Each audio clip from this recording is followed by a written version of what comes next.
I'm going to show you how to program one of these timers, so if you don't have one, get out of here right now before you get bored to death.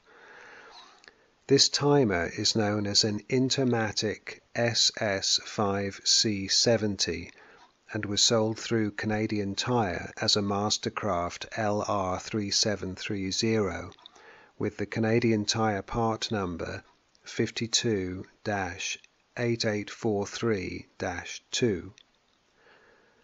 I couldn't find a manual for it or instructions anywhere, so I played with it until I found a way to set it. It's unusual in that it only has one button and a slide switch to set it. I found that the only way to get it into setting mode was to turn it off and start from scratch. Turn it on and the clock flashes 8 AM.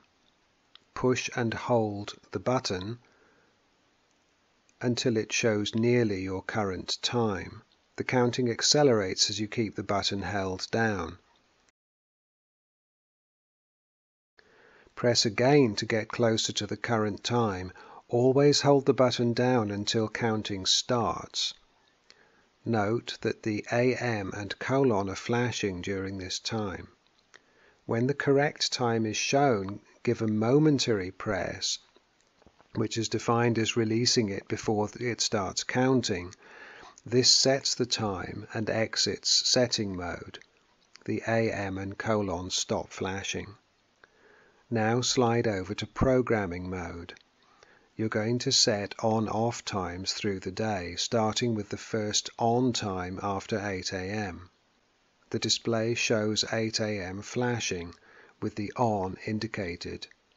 Use the same process to set the first on time, taking care not to give a momentary press until the on time is correct.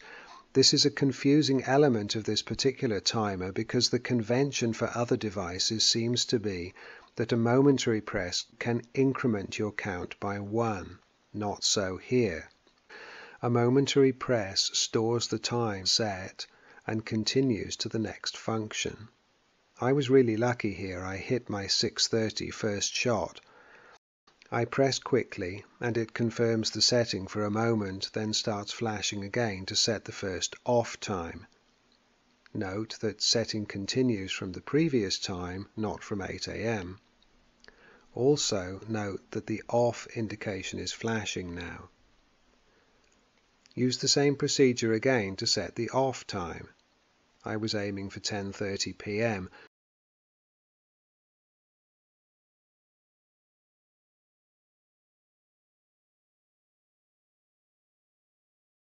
It overshot, but I don't care for 1 minute.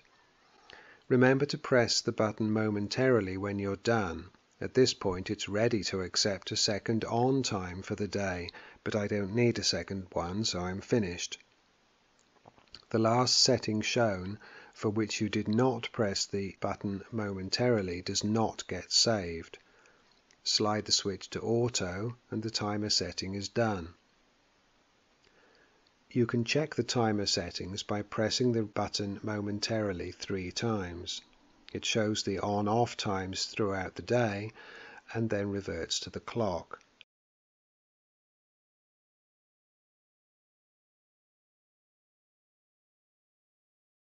Pressing the button once in manual mode switches the output and the timer settings are disabled.